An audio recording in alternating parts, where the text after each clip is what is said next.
Hey, how's it going, everyone? So I had a question from Henry Sir about European economies like Sweden and Denmark.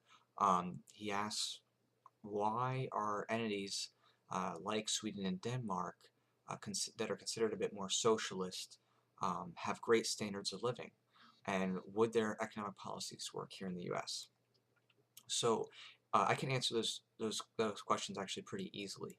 When it comes to socialism in terms of enacting policies which provide certain types of safety nets and takings and givings, that's really what socialism is. Socialism is forced takings and then redistributions, right? Otherwise, it's just tyranny. If you just had forced takings and it was all consumed at the bureaucratic or dictatorship, main central power of government, then that would be more of a tyrannical system. But when it's more socialized, that means that there is a cycle.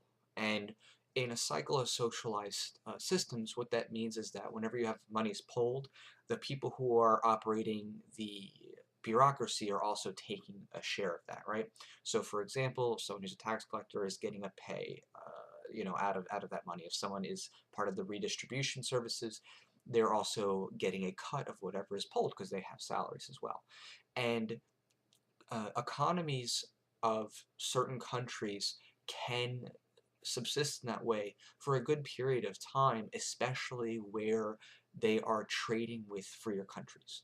And socialism in that respect doesn't have an immediate collapse because those countries can import technologies from other more freer countries or countries which allow for more growth or had a history of growth like the United States.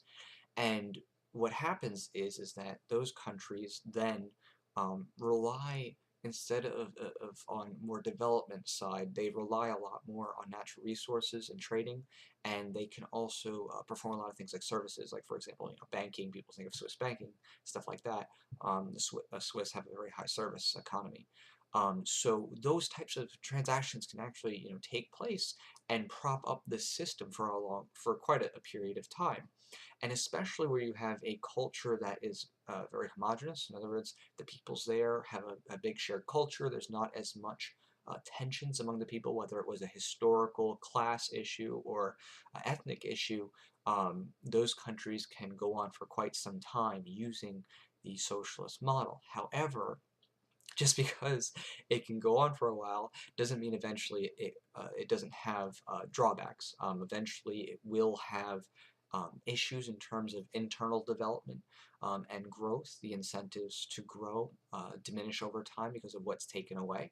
Um, and there is also a big issue if you consider individual liberty.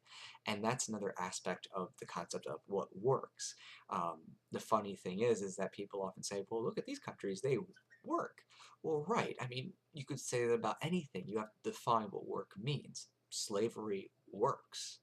That, people, you may not like to hear that, but slavery works. If you force other people to produce for you and they get nothing basically of what they're doing, well, that works if you're the slave owner.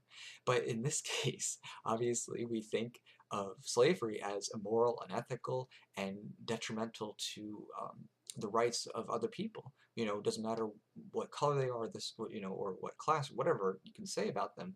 As a whole, people will consider slavery to be wrong, whether you're white or black or Hispanic or native of whatever country, it doesn't matter. And the same has to be said when you consider the socialism aspect. This is a taking by force, a threat of force, the monies that are being taken, and a redistribution, and the laws which are also incorporated in those types of states have to be considered too. What about land ownership? What about ownership over ideas, ownership over one's physical possessions, and how that um, is viewed as to the leading authority, right? What happens is that if you have that level of control over yourself and your property, well, in those socialistic economies, you tend to have very little autonomy as to yourself and what you own land-wise, or what you own in physical property. You have a government that has extreme control. Now, funny thing is that those socialistic style countries are now, I mean, really on par with the United States in terms of control. The United States has just gone crazy in terms of the regulatory environment it's created, and the effective tax rate is scarily close to many of these socialistic countries. So we are going to see declines in productivity because the incentives start to go away. The more that is taken from, the more that is taken from people, the more that things are taken out of market forces and competition, and they're centralized, the less opportunity there is for innovation, the more interest there is in having more leisure, which there's nothing wrong with having a leisure at all, but a lot of these countries, they fund large sabbaticals, which is great, I mean, if you enjoy that, but when it comes to long-term development, um, you're just going to have to look at the economic effects, and the long-term economic effects of having these economies that are mostly service-based and a lot, outside of that exports based, is that they will be on a stagnation for technological growth.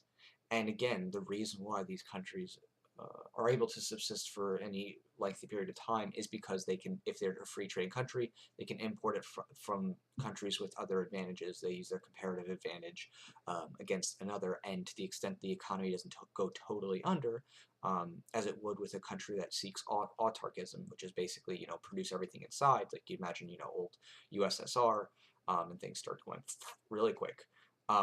When you have the open trade, then those types of economies can last a bit longer. If they're getting stuff from China, if they're getting stuff from India, they're doing, trade with other countries, they can get away with it for a much longer period of time. It does start to, the incentives do start to come out, and things start to level out in terms of growth, but it's not like there's not necessarily going to be hyperinflation right away.